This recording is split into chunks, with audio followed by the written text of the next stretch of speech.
এই দুর্নীতিকে যে কোনোভাবেই হোক, সেটি হাত বেঁধেই হোক, টুটি চেপেই হোক, যে কোনোভাবে নিয়ন্ত্রণ করতে বর্তমান সরকার মানুষের বদ্ধপরিকর।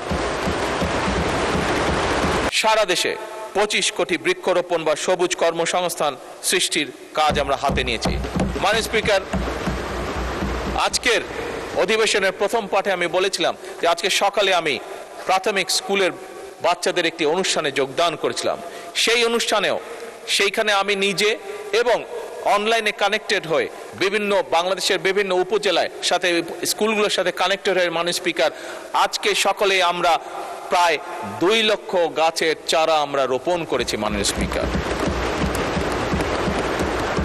মাননীয় স্পিকার, যে 25 কোটি গাছ বা 25 কোটি বৃক্ষরোপণের আমরা পরিকল্পনা করেছি, সেটিকে সফল করার জন্য প্রতি বছর ইনশাল্লাহ আমরা 5 কোটি বৃক্ষ রোপণ করতে চাই। এবং এই যে বৃক্ষগুলি রোপণ করা হবে মাননীয় স্পিকার, তার জন্য তো অবশ্যই চারা উৎপাদন করতে হবে। এবং এই চারা উৎপাদন করার জন্য মাননীয় স্পিকার আমরা পরিকল্পনা গ্রহণ করেছি যে 10,000 নতুন নার্সারি উদ্যোক্তা গড়ে তোলা হবে। যেই 10,000 নার্সারি মাননীয় স্পিকার গড়ে তোলা হবে, সেই 10,000 নার্সারিতে আমরা আশা করছি যে ইনশাল্লাহ 2.5 লক্ষ মানুষের কর্মসংস্থানের ব্যবস্থা হবে এই 10,000 নার্সারিতে। মাননীয় স্পিকার, এছাড়াও ভূমি ব্যবস্থাপনা, বন্দর ব্যবস্থাপনা, গ্রামীণ ও নগর অবকাঠামো উন্নয়ন, প্রযুক্তি নির্ভর শিক্ষার অগ্রাধিকার, বহুভাষা শিক্ষা, দেশের আভ্যন্তরীণ নিরাপত্তা এবং সার্বভৌমত্ব রক্ষায় সময় উপযোগী প্রতিরক্ষা কৌশল নির্ধারণ এবং এই সকল প্রত্যেকটি বিষয় কাজ এগিয়ে চলছে পর্যায়ক্রমিকভাবে। মাননীয়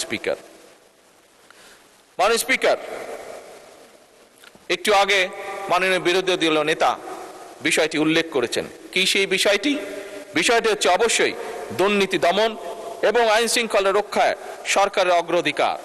বর্তমান সরকার আইন শৃঙ্খলা রক্ষা বাহিনীকে সম্পূর্ণভাবে পেশাদার হিসাবে গড়ে তুলতে চায়। মাননীয় স্পিকার, একইভাবে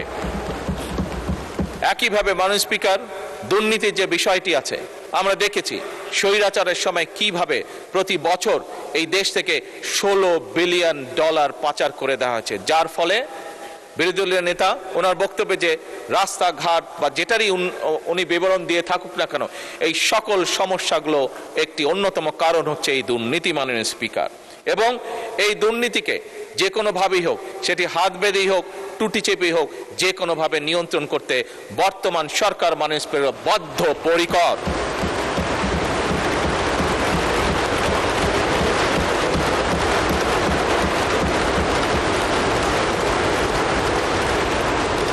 মাননীয় স্পিকার,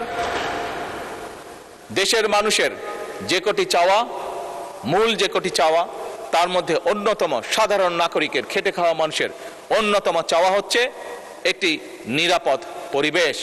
অর্থাৎ একজন কৃষক হোক, একজন শ্রমিক হোক, একজন শিক্ষক হোক, শিক্ষিকা হোক, ছোট ব্যবসায়ী হোক, যেমনই মানুষ হোক না কেন, প্রত্যেকটি মানুষ চায় দিন শেষে কাজ শেষ করে যখন সে বাড়িতে ফিরে যাবে, তখন সে নিরাপদে যাতে যেতে পারে বাড়িতে, অথবা দিন শেষে বাড়ি গিয়ে যখন পরিবারকে নিয়ে যদি কোথাও বেড়াতে বের হয়, সে যাতে নিরাপদে যেতে পারে, আবার নিরাপদে তার বাসস্থানে ফিরে আসতে পারে। মাননীয় স্পিকার, জনগণের এই নিরাপত্তা নিশ্চিত করার জন্য একটু আগেই আমরা উল্লেখ করেছি, আমরা আইন শৃঙ্খলা বাহিনীকে পেশাদার হিসাবে গড়ে তুলতে চাই এবং সেটিরই অংশ হিসেবে মাননীয় স্পিকার, আমরা বর্তমান সরকার 10,000 নতুন পুলিশ কনস্টেবল নিয়োগ দেওয়ার পরিকল্পনাও হাতে নিয়েছে। মাননীয় স্পিকার,